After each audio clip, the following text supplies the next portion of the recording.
ये 80 और 20 क्या है? मैं आपसे पूछना चाहता हूं बड़ी विनम्रता पूर्वक, वो कोरोना की महामारी में जो लाखों लोग मारे गए, वो 80 में आते हैं कि 20 में आते हैं? आपके राज्यों में दलितों की हालत क्या है? हाथरस कांड हुआ मान्यवर, वाल्मीकि समाज की एक बच्ची के साथ दरिंदगी और बर्बरता की गई और बलात्कारियों के पक्ष में सरकार खड़ी रही। जब वो नौजवान सड़क पर नौकरी मांगने के लिए निकलते हैं, उनको लाठियों से पिटवाया जाता है प्रयागराज में, उनको पटना में लाठियों से पिटवाया जाता है, घर में घुस के लाठियों से पीट पीट के आप नौकरी दे रहे हैं।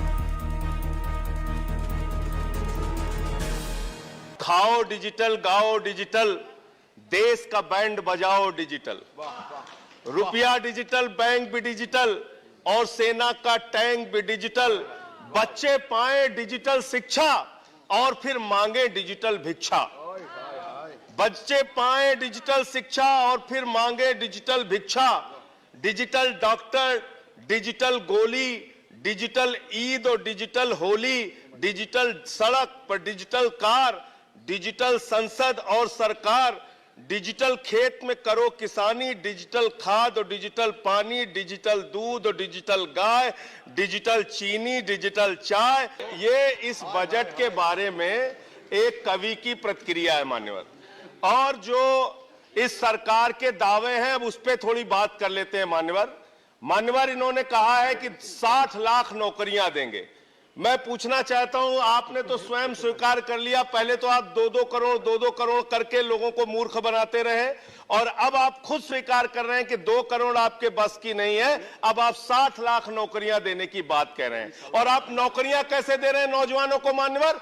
35,000 रेलवे भर्ती के लिए 1 करोड़ नौजवानों ने उसमें फॉर्म भरा और उसके बाद जब उसका परिणाम आता है उसमें घोटाला और गड़बड़ी की जाती है। जब वो नौजवान सड़क पर नौकरी मांगने के लिए निकलते हैं, उनको लाठियों से पिटवाया जाता है प्रयागराज में, उनको पटना में लाठियों से पिटवाया जाता है, घर में घुस के लाठियों से पीट पीट के आप नौकरी दे रहे हैं, आंसू गैस के गोले छोड़ छोड़ के आप नौकरी दे रहे हैं। आप कर्मचारियों की बात इस बजट में कर लीजिए मान्यवर। जब कर्मचारियों की चर्चा होती है, पूरे देश के कर्मचारियों की एक ही मांग है, पुरानी पेंशन की बहाली की जाए, पुरानी पेंशन की बहाली की जाए। 40 दिन कोई सांसद और विधायक रह लेता है, पूरे जीवन भर उसको पेंशन मिलती है। 40 साल कोई कर्मचारी नौकरी करता है, उसकी पेंशन आपने खत्म कर दी। पेंशन तो छोड़िए, टैक्स के राहत की उम्मीद थी कर्मचारियों को, आपने इस बजट में वो भी नहीं दिया।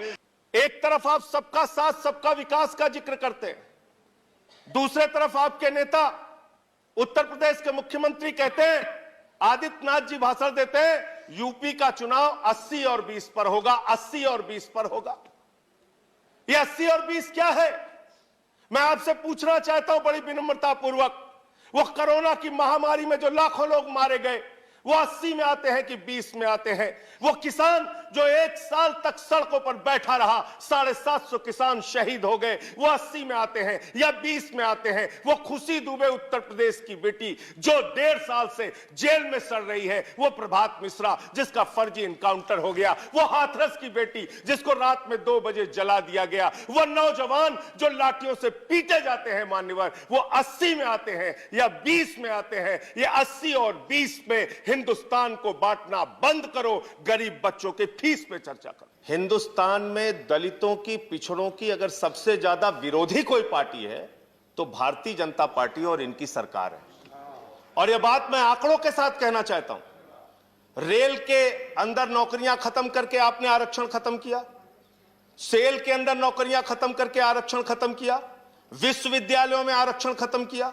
और बड़ी हास्यास्पद बात अभी कही जा रही थी यहां पे कि मंडल कमीशन के समर्थन में भारतीय जनता पार्टी थी। अरे सर, पूरा हिंदुस्तान जानता है, मंडल के खिलाफ कमंडल ये लोग लेके आए और स्वर्गीय विश्वनाथ प्रताप सिंह जी की सरकार को अगर किसी ने गिराया तो भारतीय जनता पार्टी ने वो महापाप और अपराध किया है। आप कैसे आरक्षण की बात करते हैं? आपके राज्यों में दलितों की हालत क्या है? हाथरस कांड हुआ मान्यवर, वाल्मीकि समाज की एक बच्ची के साथ दरिंदगी और बर्बरता की गई और बलात्कारियों के पक्ष में सरकार खड़ी रही। सरकार पर टिप्पणी मैं सर खत्म कर रहा हूं। प्लीज, गुजरात के अंदर एक दलित समाज का बच्चा मूंछ रख के जाता है, उसकी हत्या हो जाती है। उत्तर प्रदेश में घोड़ी पर बैठकर एक दलित शादी करने जाता है उसके ऊपर हमले होते हैं। आपके राज्यों में यह हो रहा है। और मैं पूछना चाहता हूं बड़ी विनम्रता पूर्वक, जनसंघ से लेकर भारतीय जनता पार्टी तक एक राष्ट्रीय अध्यक्ष को छोड़ के आप बता दीजिए कौन भारतीय जनता पार्टी का अध्यक्ष आज तक दलित समाज से हुआ है?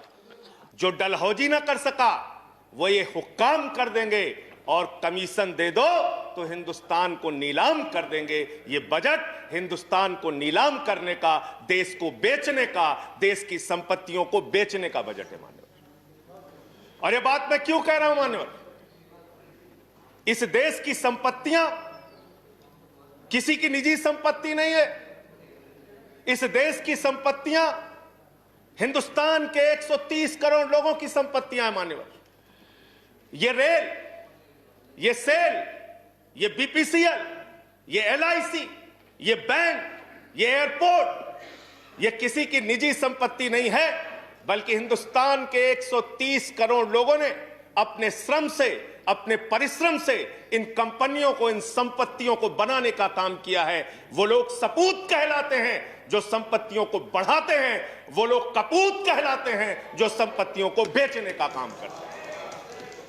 कपूत सरकार चल रही है सर इस देश के अंदर, देश को बेचने का काम कर रही है, देश की संपत्तियों को बेचने का काम कर रही है। मान्यवर, इस सदन के अंदर देश के प्रधानमंत्री नरेंद्र मोदी जी ने किसानों का मजाक उड़ाया।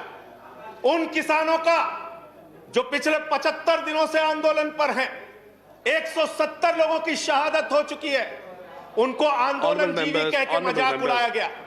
और जब आपने आंदोलनकारियों का मजाक उड़ाया तो सत्ता में बैठे हुए सुन लो, तुमने राष्ट्रपिता महात्मा गांधी का मजाक उड़ाया, तुमने सरदार वल्लभ भाई पटेल का मजाक उड़ाया, तुमने डॉक्टर राम मनोहर लोहिया का मजाक उड़ाया, तुमने सरदार Let's keep the decorum. Please keep silence. तुमने शहीद आजम भगत सिंह का मजाक उड़ाया, तुमने शहीद अशफाकुल्लाह का मजाक उड़ाया, तुमने हिंदुस्तान के क्रांतिकारियों का, हिंदुस्तान के उन महान सपूतों का मजाक उड़ाया, बाबा साहेब डॉक्टर भीमराव अंबेडकर का मजाक उड़ाया, जिन्होंने हमें संविधान दिया, हमें लोकतंत्र दिया, ये संसद दी, तुमने उनका मजाक उड़ाने का काम किया।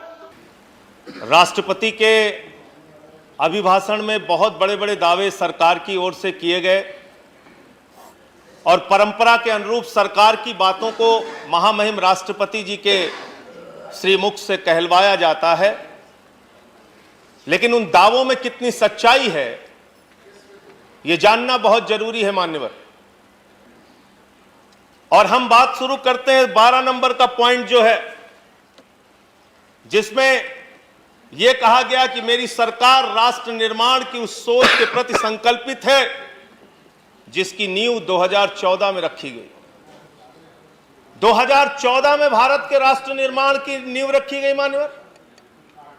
इसका मतलब बाबा साहब भीमराव अंबेडकर का इस राष्ट्र के निर्माण में कोई योगदान नहीं, राष्ट्रपिता महात्मा गांधी का इस राष्ट्र के निर्माण में कोई योगदान नहीं। इसका मतलब पंडित जवाहरलाल नेहरू का इस राष्ट्र के निर्माण में कोई योगदान नहीं, लाल बहादुर शास्त्री जी का इस राष्ट्र के निर्माण में कोई योगदान नहीं, चौधरी चरण सिंह जी का इस राष्ट्र के निर्माण में कोई योगदान नहीं। अरे सबको छोड़ दीजिए, क्या स्वर्गीय पंडित अटल बिहारी वाजपेयी जी का भी इस राष्ट्र के निर्माण में कोई योगदान नहीं? आप जब अपनी तारीफ करने लगते हैं तो अपने लोगों को भी भूल जाते हैं। कम से कम ये तो मानिए कि 7 साल उनका कार्यकाल रहा, उसकी तारीफ कर देते आप। लेकिन व्यक्तित्व का संकट है जो आपने कहा, कैसे तारीफ करें, कैसे चर्चा करें। और नया भारत की बात कही गई मान्यवर, निश्चित रूप से नया भारत बना है। 2014 से हमने देखा है नया भारत, जिस नए भारत के अंदर मॉब लिंचिंग करके लोगों को मारा गया। हमने देखा है वो नया भारत जिसमें 15 लाख का वादा करके इस देश के लोगों को धोखा देने का काम किया गया। हमने देखा है वो नया भारत जिसमें 2 करोड़ नौजवानों को हर साल नौकरी देने की बात कहके 84% रोजगार घटा है। और हिंदुस्तान की आजादी के बाद पहली बार ऐसा हुआ कि 45 वर्षों में बेरोजगारी का स्तर सबसे ज्यादा अगर बढ़ा है तो इस कार्यकाल में बढ़ा है। हमने देखा है नया भारत मानो।